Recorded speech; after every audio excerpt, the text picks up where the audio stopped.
Ngayon, isi-share ko sa inyo kung ano-ano yung tools na kailangan natin sa pagpapalit ng engine at gear oil. Alright, let's go!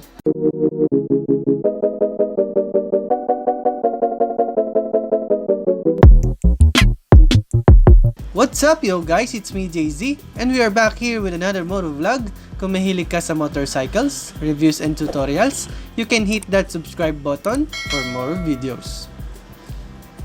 Isha-shoutout ko na rin yung mga nag-comment sa mga past videos natin. Shoutout kay Alvin M, kay Julius Montero, kay Just J TV, at kay Paul Times 4. Alright. Salamat sa suporta mga paps. Salamat sa panonood ng video natin. God bless sa inyo at ride safe palagi. So yun nga, pag-uusapan natin kung anong tools ang kailangan natin para makapagpalit tayo ng engine oil at gear oil. At sa last part ng video natin, ipapakita ko sa inyo kung anong dapat gawin kapag naputol yung drain bolt sa gear oil. Masyado kasing napasobra yung higpit natin, parang relasyon lang no guys, pangit kapag sobrang higpit.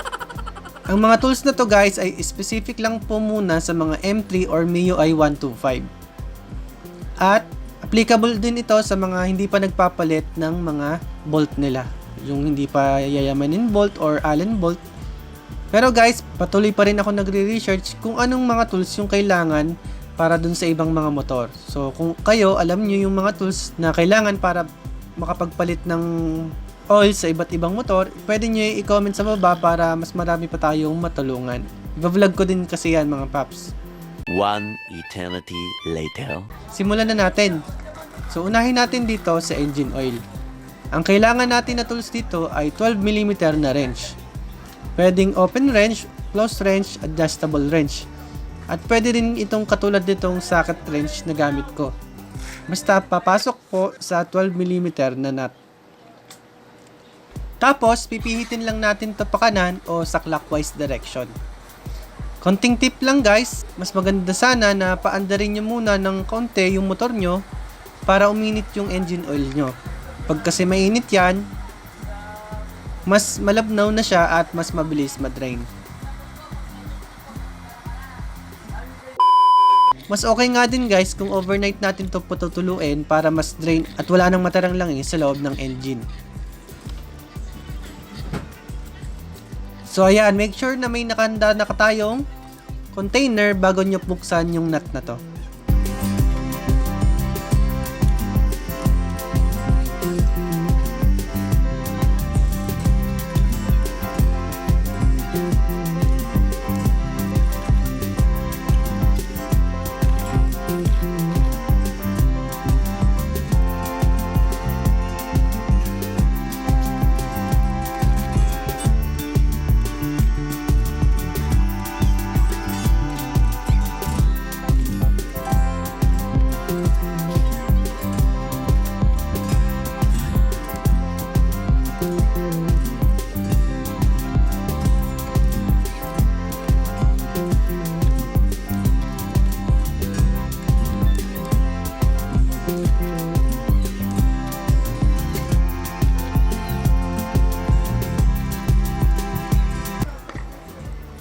Tapos, hayaan lang natin siya tumulo.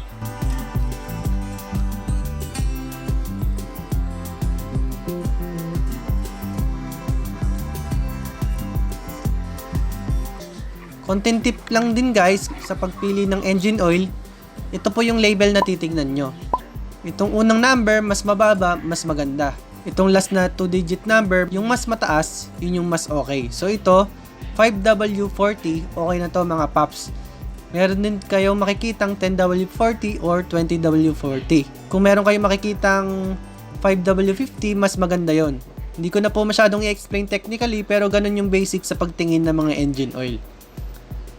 Yung mga brand na nakita ko na may 5W40 ay itong Kicks.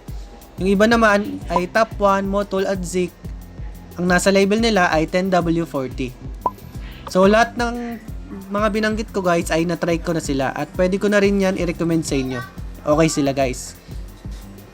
Kung may alam kayong brand na may 5W50 guys, pa-comment na lang sa baba para susubukan natin sa susunod.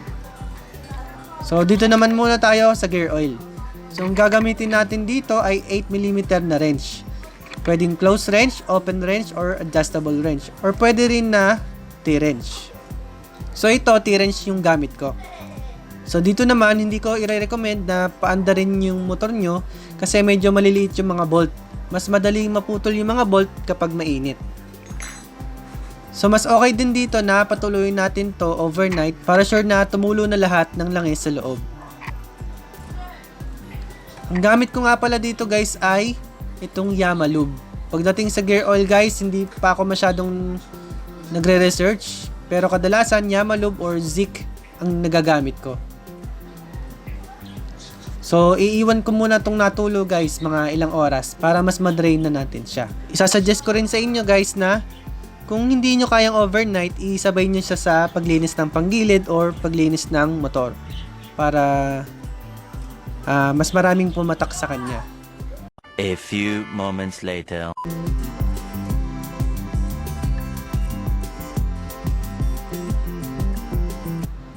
So ito guys, habang hinihigpitan ko yung drain bolt natin, napasobra ako. Naputol siya.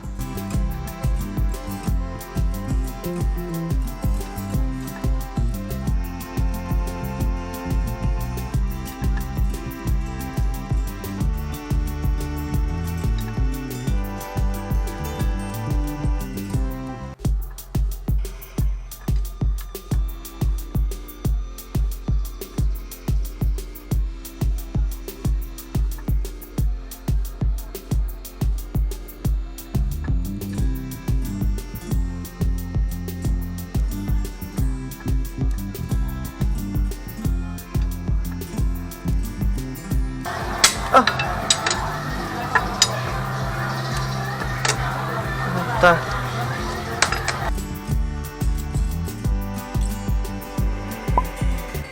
And shout out sa tropa natin na si Mel Moto.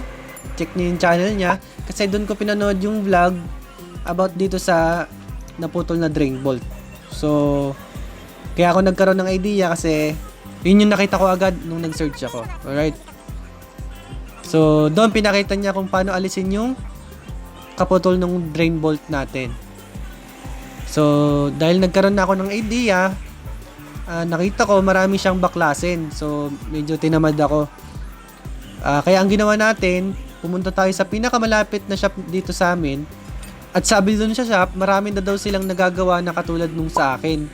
So, talagang hindi raw ganun katibay yung mga bolt na kasama ng mga motor. So, kadalasan daw talagang napuputol yung drain bolt. Kaya ako, bumili na ako ng stainless alloy na Allen type na bolt. Mas matibay ito guys kaysa dun sa normal na kasama ng mga motor natin.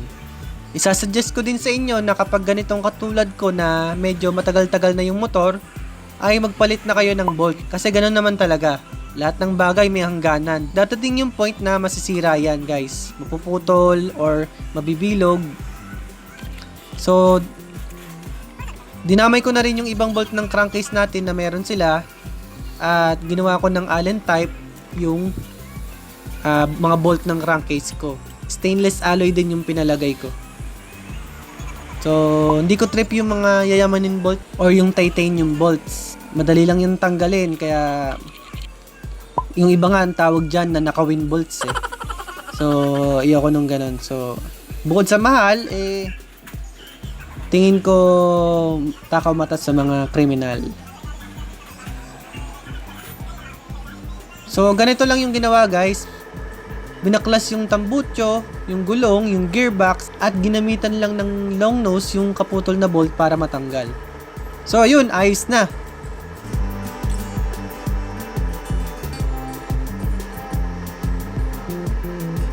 Maganda dito, medyo nilinis din ng konti yung panggilid natin. Yung clutch assy, yung bell, medyo nilinis at chinek up na rin. Tapos, nilinis din nila yung ano natin, yung drum brake natin, yung brake shoe. So, nanambalik sa dati yung lakas ng preno ng drum brake natin, yung rear brake natin. Alright? So, kung nagustuhan mo ang video natin ngayon, kindly hit that like button Kung may tanong ka naman, suggestion o kung gusto mong magpa-shoutout, i-comment mo lang sa baba ng video na to. At kung bago ka lang sa ating channel, kindly hit that subscribe button for more videos. Again, this is JZ Vlogs and see you sa next video!